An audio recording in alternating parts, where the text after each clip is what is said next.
이 시편 46편의 이 시는 히스기야 시대 때 아수르 왕 사네립이 이스라엘을 공격했을 때에 그 일을 하나님의 은혜 가운데 해결하고 난 후에 지었던 그런 하나님 앞에서의 감사의 시입니다. 그래서 이 시의 배경의 부분을 우리가 정확하게 알 때 이 시가 지금 우리에게 무엇을 말씀하고 있는지를 깨달을 수 있습니다. 우리가 열왕기하 18장을 같이 한번 봅시다. 이 시편 46편을 손에 꽂고 열왕기하 18장으로 우리가 갑시다. 이 열왕기하 18장, 19장 이 두 장에 있는 사건이 이 시편 46편의 역사적인 배경이 되는 그런 사건입니다. 열왕기하 18장 1절에 보면 이스라엘의 왕 엘라의 아들 호세아 제3년에 유다 왕 아하스의 아들 히스기야가 왕이 되니, 이렇게 히스기야가 왕이 되는 사건에서부터 시작을 합니다. 3절에 보니까 히스기야가 그의 조상 다윗의 모든 행위와 같이 여호와께서 보시기에 정직하게 행하여 그가 여러 산당을 제거하며 주상을 깨뜨리며 아세라 목상을 찍으며 모세가 만들었던 놋뱀을 이스라엘 자손이 이때까지 향하여 분향함으로 그것을 부수고 느수단이라 일컬었더라. 히스기야가 이스라엘 하나님 여호와를 의지하였는데 그의 전후 유다 여러 왕 중에 그러한 자가 없었으니 곧 그가 여호와께 연합하여 그에게 떠나지 아니하고 여호와께서 모세에게 명령하신 계명을 지켰더라. 여호와께서 그와 함께 하심에 그가 어디로 가든지 형통하였더라.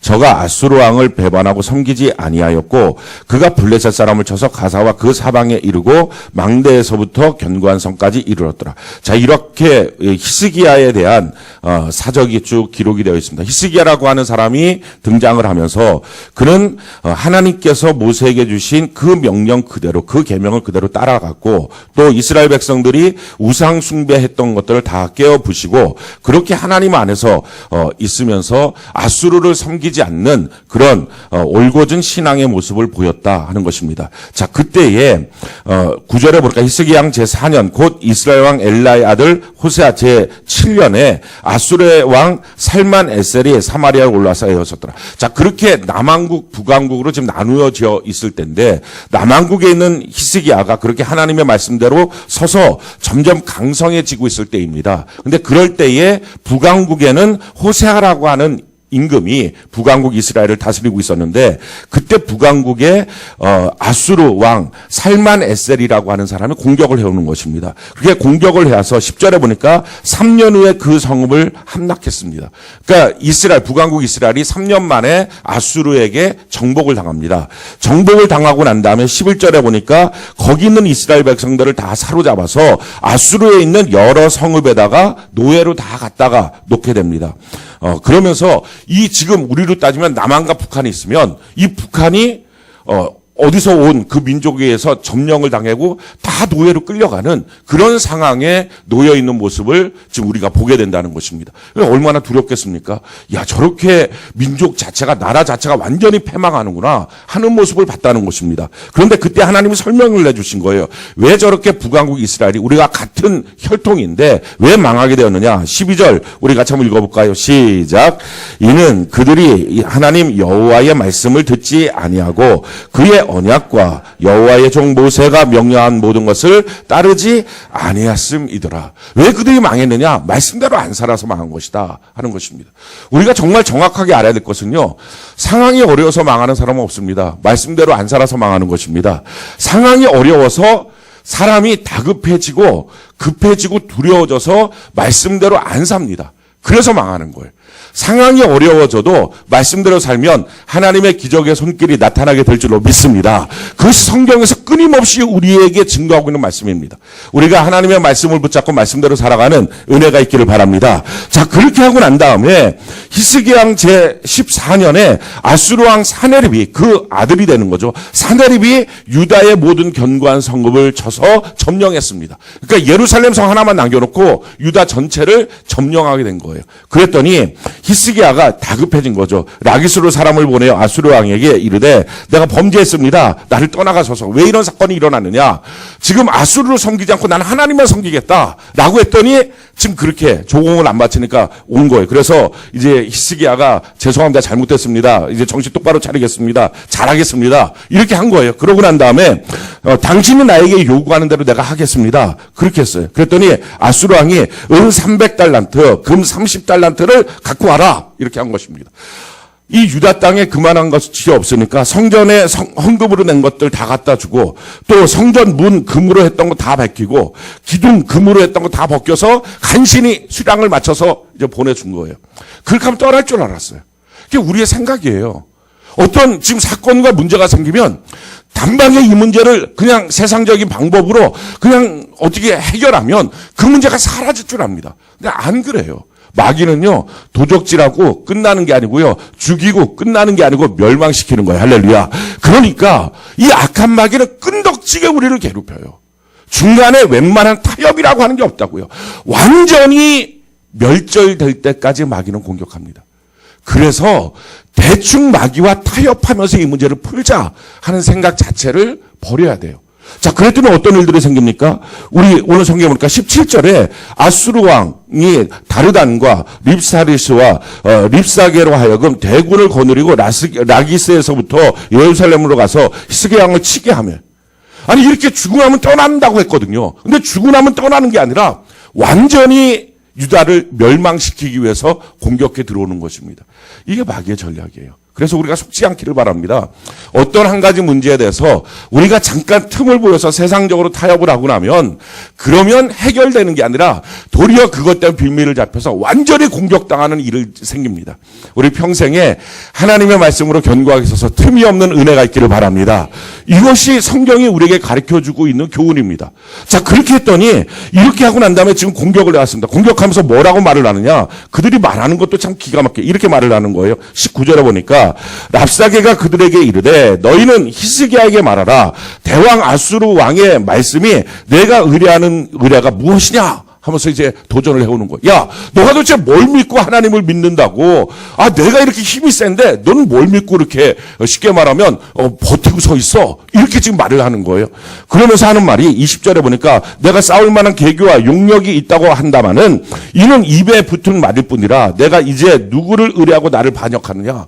아, 나는 하나님을 의지해서 넉넉히 서 있을 수 있어. 하나님 날 도와주셔. 이렇게 말을 하고 있는데, 야, 너가 무슨 싸울 힘이 있고 계략이 있고 능력이 있어. 너 입에 발린 말만 하는 거야. 라고 지금 말을 하는 거예요.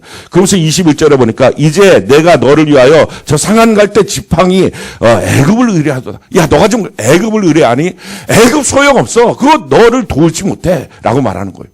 그러면서 또 두 번째 말하는 게 22절에 보니까 너희가 내게 이르기를 우리는 우리 하나님 여호와를 의뢰하노라. 난 하나님을 의지할 거야. 라고 말하지만 아니다. 히스기야가 그들의 산당들과 제단을 제거하고 유다와 예루살렘 사람에게 명령하기를 예루살렘 이 제단 앞에서만 예배하라 하지 않았느냐. 청하건대 이제 너는 내 주 아수르 왕과 내게 하라. 내가 만일 말을 탈 사람을 낼 수 있다면 나는 내게 말 2,000마리를 주리라.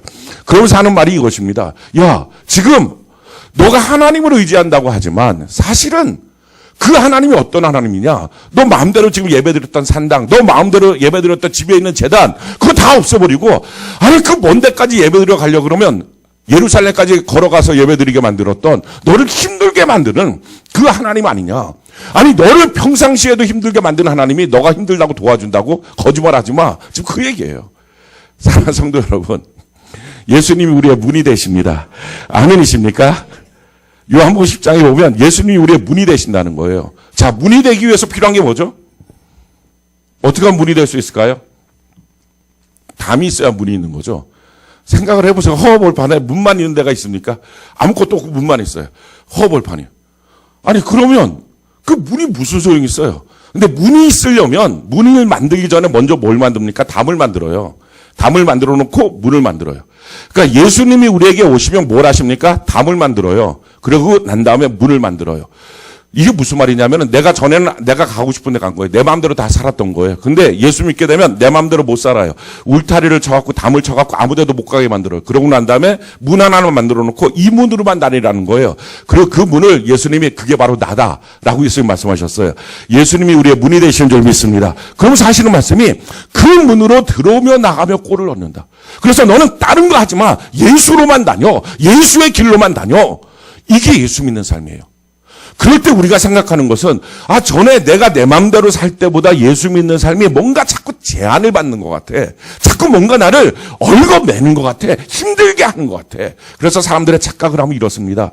예수 믿기 전보다 예수 믿고 난 다음에 더 힘들다는 생각을 해요. 지금 그거를 파고드는 거야. 야, 평상시에도 너를 힘들게 한 하나님이 너가 지금 힘들다고 도와줄 것 같아. 그 하나님 안 도와줘. 라고 하면서 예를 든 게 뭡니까? 너가 지금 2,000마리의 말을 줄 테니까 그 말 탈자, 다른 말로 말하면 군사 2,000명만 한번 데리고 와봐. 지금 그 얘기를 하는 거예요. 야, 너가 평상시 하나님의 말씀대로 살았다며. 근데 지금 너한테 갖고 있는 게 뭐가 있어? 돈 얼마 있어? 너 지금 갖고 있는 게 뭐야? 무슨 능력이 있어? 지금 그걸 공격하는 거예요. 그럴 때마다 우리가 기가 폭 죽을 수 있어요. 내가 하나님 잘 믿었는데, 그렇고 나서 생각해보니까 갖고 있는 게 뭐 별반 없고, 뭐 이렇게 기가 죽을 수 있는 거예요. 그러니까 얼마나 마귀가 이렇게 교묘하게 공격하는지 몰라요.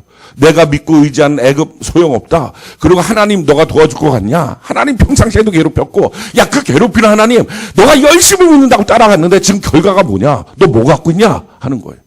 이럴 때는 한번 물어봐야 돼요. 옆에 사람한테 당신 통장에 지금 얼마 있습니까? 우리가 다 갑자기 속수무책이 되는 거예요. 그 순간부터. 야, 내가 예수 정말 잘 믿었는데 뭐냐? 갖고 있는 게 뭐냐? 이런 문제들을 우리가 똑같이 봉착하게 된다는 거예요. 자, 그러고 난 다음에 하는 말이 뭐냐면 25절에 보니까요. 내가 어찌 여호와의 뜻이 아니고야 이제 이곳을 멸하러 올라왔겠느냐? 여호와께서 전에 내게 이르시기를 이 땅으로 올라와서 쳐서 멸하라 하셨는데 이게 아무 말 대잔치나 지금 하고 있는 거예요. 막 좀 전에 하나님에 대해서 막 멸시하더니 이제는 하나님의 뜻대로 또 올라왔대. 그러니까 마귀는 두서가 없어요. 논리가 없는 거예요. 어찌하든지 넘어뜨리기 위해서 이 말했다 저 말했다 공격합니다. 자, 그러면서 또 뭐라고 말하죠? 이렇게 막 공격하고 도전하고 괴롭히는 거예요. 이랬을 때 히스기야가 했던 방법이 있어요. 36절 같이 한번 볼까요? 36절 히스기야 18장 36절 같이 한 목소리 한번 읽어봅시다. 시작. 그러나 백성이 잠잠하고 한마디도 그에게 대답하지 아니하니 이는 왕이 명령하여 대답하지 말라 하였습니다. 그렇게 마귀가 공격할 때 그거랑 놓고서 상대하면서 말씨름하지 말라고요. 이 말씨름 중에 한 가지가 뭐예요? 생각의 씨름이에요. 그거 자꾸 생각하고 묵상해요. 정말 그런가? 정말 그런가? 그런 거 하지 말라고요. 그럼 우리가 뭘 해야 됩니까? 히스기야가 이 환란 가운데 무엇을 하느냐? 19장 1절 같이 한번 볼까요? 19장 1절 같이 한 목소리 시작. 히스기야 왕이 듣고 그 옷을 찢고 굵은 배를 두르고 여호와의 전에 들어가서 성전에 들어가는 거예요. 하나님께 나가면 해결되게 될 줄로 믿습니다.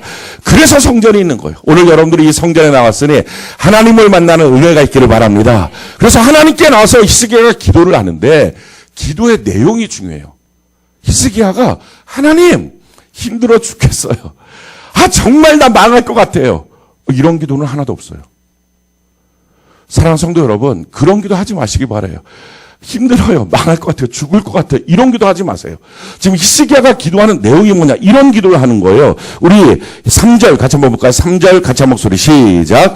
그들이 이사야에게 이르되 히스기야의 말씀이 오늘은 환난과 징벌과 모욕의 날이라 아이를 낳을 때가 되었으나 해산할 힘이 없도다. 지금 히스기야가 뭐라고 말하냐면은 내가 지금 이 놀라운 모욕을 당했다. 이 징벌을 받았다. 그래서 이 문제를 좀 해결해야 되는데 내가 해결할 능력이 없다. 그러면서 이사야에게 중보 기도를 요청합니다. 같이 기도하자. 라고 하면서 지금 기도의 내용이 뭐였냐면은 4절 같이 한번 볼까요? 4절 같이 한 목소리 시작.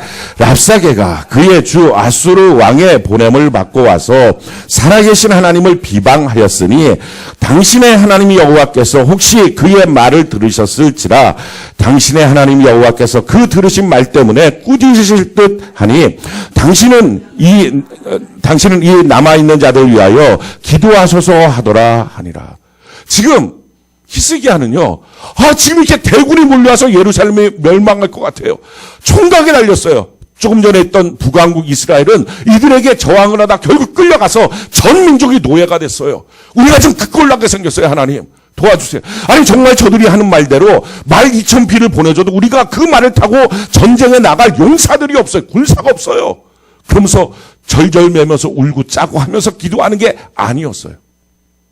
지금 히스기야의 기도의 내용은 뭡니까? 이거 한 가지예요. 하나님, 지금 저들이 여호와 하나님을 모욕하네요. 근데 여호와 하나님을 모욕하는 소리를 듣고서도 제가 힘이 없어서 그걸 막아내질 못해요. 하나님 잘못했어요. 내가 너를 한 나라의 왕으로 삼았는데 너를 통해서 하나님의 이름이 모욕당하는데 너는 꼼짝도 못하니 하나님 그러실까 봐 너무 죄송해요. 하나님의 이름 영광 때문에 벌벌 떨면서 지금 눈물을 흘리고 있는 거예요. 사랑하는 성도 여러분, 만약 여러분들의 사업장에 문제가 생기면, 가정에 문제가 생기면, 자녀에게 문제가 생기면 뭐라고 기도를 하십니까? 다시 말씀드릴게요. 그때 하나님의 나라를 구하십니까? 자기 나라를 구합니까? 자기 나라를 구하는 사람의 특징은 뭡니까? 하나님 힘들어 죽겠어요. 이 문제 어떻게 하면 좋아? 이것 좀 해결해 주세요. 이게 자기 나라를 구하는 거죠. 근데 하나님의 나라를 구하는 사람은 어떻습니까? 하나님의 이름 영광을 높이기를 원합니다. 하나님의 나라가 임하기를 원합니다. 하늘에서 이루어진 뜻이 이루어지기를 원합니다. 이게 하나님의 나라라면 기도 제목이 어떻게 될까? 하나님, 이것을 통해서 하나님의 이름 영광이 땅에 떨어지는데 내가 정말 무능력하고 무기력해서 아무것도 못하네요. 하나님 죄송해요. 이 기도하고 있네. 무슨 기도하고 있냐는 거예요 지금. 히스기야는요 이 순간에 하나님의 나라를 구하는 거예요 지금. 그렇게 하면서 벌벌벌 떨며 성전에서 울고 있습니다. 자기 문제로 기도하는 게 아니에요. 우리가 여기서 문제 해결의 방식을 분명히 볼 수 있습니다. 성경은 분명히 말하고 있어요. 하나님의 나라를 구하면 내가 나머지를 더하여 줄 것이다. 우리나라, 자기 나라, 자기 것 이거 구하고 있으면 그러면 아무것도 이루어지지 않는다. 이게 성경의 법칙이라고요. 근데 우리가 다급해지면 그 법칙을 떠나요. 그래서 자기 나라를 구하다가 결국 망해요. 다급해질수록 말씀대로 살아가는 은혜가 있기를 바랍니다. 그렇게 했더니 이사야가 뭐라고 말합니까? 우리 6절, 7절 우리 같이 한번 읽어볼까요? 6절, 7절 이사야가 지금 하나님께 응답을 받았어요. 그리고 전해주는 거예요. 6절, 7절 같이 읽어봅시다. 시작. 이사야가 그들에게 이르되 너희는 너희 주에게 이렇게 말하라. 여호와의 말씀이 너는 아수르 왕의 신복에게 들은 바 나를 모욕하는 말 때문에 두려워하지 말라. 내가 한 영을 그의 속에 두어 그로 소문을 듣고 그의 본국으로 돌아가게 하고 또 그의 본국에서 그에게 칼에 죽게 하리라 하셨느니라 하더라. 야 걱정하지 마. 걱정하지 마. 내가 그들 다 진멸해 버릴 거야. 그리고 사네립 왕이 왔을 때 결국은 어떻게 그 문제를 처리하십니까? 우리 32절부터 37절까지 같이 한번 읽어보세요. 32절부터 37절까지 같이 한 목소리 시작.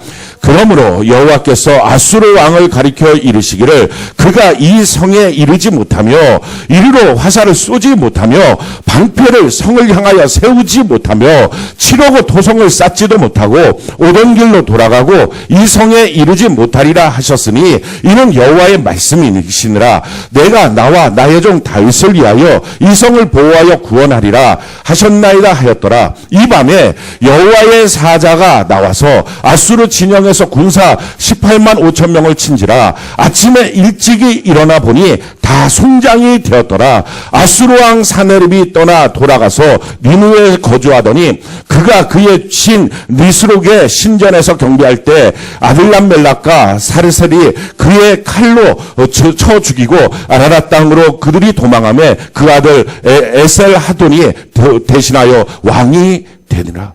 18만 5천 명이 몰려온 거예요. 근데 이스라엘은요 2천 명이 나가 싸울 군사가 없는 거예요. 그러니까 2천 명의 2,000필의 말을 줘도 그 말을 탈 자가 없었어요. 18만 5천 명 어마어마하지 않습니까? 사람은요 수가 주는 힘이 있어요. 그래서 그 수가 주는 힘 때문에 야 수가 많으면 대단하다. 이게 능력 있다 생각해요.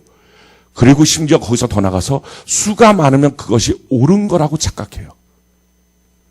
하룻밤 사이에 송장될 18만 5천 명. 무슨 값으로 칠 만한 가치가 있습니까? 중요한 것은 지금 수가 몇 명이냐가 아니라 생명이 있는 자가 몇 명이냐, 하나님이 쓸 수 있는 자가 몇 명이냐, 그게 중요한 거예요. 자, 이와 같은 관점 속에서 이 승리를 맛보고 지었던 시, 그게 아까 우리가 읽었던 시편 46편이에요. 우리가 시편 46편으로 돌아갑시다. 시편 46편에 보면 1절 우리 같이 한번 한 목소리 한번 읽읍시다. 시편 46편 1절 같이 한 목소리 시작. 하나님은 우리의 피난처시오 힘이시니 환난 중에 만날 큰 도움이시라. 아멘이십니까? 하나님은 우리의 피난처시오 힘이시니 환난 중에 만날 큰 도움이시라. 하나님을 만나면 해결됩니다. 아멘이십니까? 이게 그들의 간증이었고 고백이었고 찬양이었다는 거예요. 예수 믿는 사람의 유일한 간증과 고백과 찬양이 뭐냐? 아무리 환난이 커도 상관없다. 하나님 만나면 된다. 하나님이 도와주신다. 18만 5천 명이 몰려와도 하룻밤 사이에 다 죽어버린 송장이 된다면 그것이 무슨 힘 있고 능력이 있고 가치가 있겠냐는 거예요. 무엇을 두려워하고 있냐는 거예요. 자, 그러면서 하는 말씀이 뭡니까? 2절, 3절. 우리 같이 한번 읽어볼까요? 2절, 3절. 같이 한 목소리 시작.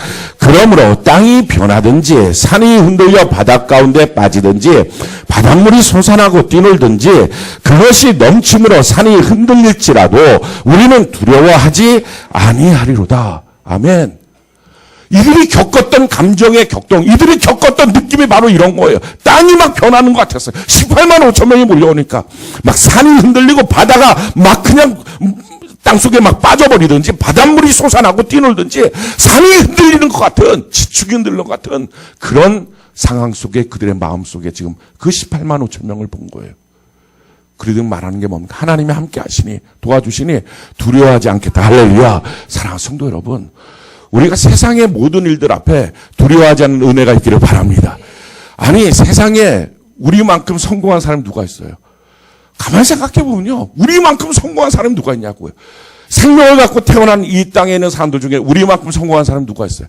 창조주 하나님, 무한한 창조주 하나님이 죄인된 한 여인의 자궁 안에 들어가서 그 안에 착상돼서 세포 분열을 해서 마침내 10달 만에 태어나서 그 창조주가 여인의 품에 안겨서 젖을 빨고 그렇게 하고 33년을 살다가 십자가에 못 박혀 몸짓고 피 흘려서 죽었어요. 왜? 날 사랑해서. 할렐루야. 나를 하나님의 자녀로 만들려고. 그래서 우리가 하나님의 자녀가 됐습니다. 하나님의 아들, 딸이 되었다면 이것보다 더 성공한 게 뭐가 있냐고요. 아니, 무슨 성공을 더 이루려고 하십니까? 무슨 성공을 더 가져야지 내가 성공했다 말할 것입니까? 우리가 최고의 성공을 받았다면, 하나님의 자녀됨의 이 성공을 받았다면 우리는 더 이상 성공하기 위해서 이 자리에 모인 게 아닙니다. 하나님의 나라를 구하는 것입니다. 하나님의 나라를 확장시키는 것입니다. 하나님의 뜻을 이루는 것입니다. 아멘 합시다. 그것이 우리의 삶의 분명한 목적이 될 때 세상에 무엇이 두렵냐고요. 진정 우리가 두려워할 것은 실패가 아니요. 진정 우리가 두려워할 것은 세상 사람들의 관점에서는 망하는 게 아니에요. 왜? 우리는 어차피 그것과 상관없는 영원한 최고의 성공을 거둔 사람이에요. 창조주 하나님은 날 그만큼 사랑하셨다면, 하나님의 자녀로 삼아주셨다면 우리가 무엇을 두려워하겠냐고요. 걱정할 게 없다는 거예요. 우리가 두려워할 건 딱 한 가지예요. 혹시 이 땅을 살아가면서 하나님의 말씀에서 우리가 빗나갈까 봐, 하나님의 말씀에서 우리가 다른 쪽으로 무너져 버릴까 봐, 우리가 말씀 없이 펄펄 뛰다가 하나님의 이름 영광 가릴까 봐, 이게 두려운 거예요. 사랑하는 성도 여러분, 지금 여러분들이 만약에 무엇인가를 두려워한다면 뭐가 두렵냐는 거예요. 뭐가? 아니, 무슨 성공을 더 거두려고, 뭐가 더 그렇게 성공이길래, 창조주의 아들, 딸이 된 것보다 더 큰 성공이 뭐길래 뭘 거두려고, 뭐가 실패라고 생각하고 뭐가 불행이라고 생각합니까? 우리는 평생 가도 불행도 실패도 없어요. 이미 최고의 성공을 거둔 사람이에요. 아멘이십니까? 두려운 것 딱 한 가지예요. 하나님의 뜻을 이루지 못할까 봐, 변질되고 타락할까 봐, 하나님의 말씀 끝까지 붙들고 살지 못할까 봐, 세상의 유혹 가운데 또 넘어질까 봐, 이게 두려운 거예요. 그래서요, 우리가 두려워하는 방향을 정확하게 잡으라고요. 망할까 봐, 깨질까 봐. 망하면 어때? 깨지면 어때? 망하고 깨진다고 하나님의 아들과 딸이라고 하는 신분이 바뀌어지냐고요. 예수 그리스도의 생명을 줘서 우리가 변화된 이 구원의 자격이 박탈되냐고요. 그러지 않아요. 하나님은 여전히 우리의 하나님이 되세요. 그 하나님은 우리에게 환난 중에 만날 가장 큰 도움이 되시는 줄로 믿습니다. 18만 5천 명이 쫓아와도 상관없다는 거예요. 하룻밤 사이에 송장될 그들이 무슨 능력이고 가치가 있어요. 생명 있는 한 사람, 기도했던 히스기야 한 사람이 능력 있는 줄로 믿습니다. 그래서 뭐라고 답을 말합니까? 이것이 오늘날 우리의 답이에요. 우리 4절, 5절 우리 같이 한번 한 목소리 읽어봅시다. 시작. 한 시내가 있어 나니가 홀로 하나님의 성 곧 지존하신 이의 성소를 기쁘게 하도다. 하나님이 그 성 중에 계심에 성이 흔들리지 아니할 것이라. 새벽에 하나님이 도우시리로다. 아멘이십니까? 새벽에 18만 5천 명을 송장으로 만드신 하나님이 우리 가운데도 그 새벽에 역사하여 주시게 될 줄로 믿습니다. 오늘이 바로 그 새벽이 되길 바랍니다. 오늘이 하나님을 만나는 새벽 되길 바랍니다. 하나님은 그 성중에 계시니, 그 성소에 계시니, 성전에 계시니 우리가 하나님을 오늘 이 시간 만나는 은혜가 있기를 바랍니다. 한번 따라합시다. 하나님 만나면 됩니다. 아멘이십니까? 하나님 만나면 되는 거예요. 환난 중에 그 하나님을 못 만나는 게 문제지. 날 도와줄 누구 어떤 사람 만나고 못 만나는 게 무슨 의미가 있고 그렇게 큰 능력이 있어요. 내게 공격하는 적이 너무 많아요. 18만 5천 명 무슨 상관이 있어요? 아무 상관없어요. 하룻밤 사이에 송장 만드실 하나님의 권능이 우리와 함께 하신다면 아무 걱정이 없는 것입니다. 하나님이 그 성중에 거하심에 성이 흔들리지 아니하리로다. 한번 따라합시다. 나의 성은 하나님이 계시기에 흔들리지 않습니다. 아멘이십니까? 우리 다시 한번 합시다. 나의 성은 하나님이 계시기에 흔들리지 않습니다. 아멘이십니까? 오늘 그 하나님을 만나시기 바랍니다. 그 하나님을 만나시기 바랍니다. 너희가 내게 부르짖으면 내가 너를 만나줄 것이다. 간절히 찾으면 내가 너를 만나줄 것이다. 살아계신 하나님을 오늘 이 새벽에 만나는 은혜가 있기를 바랍니다.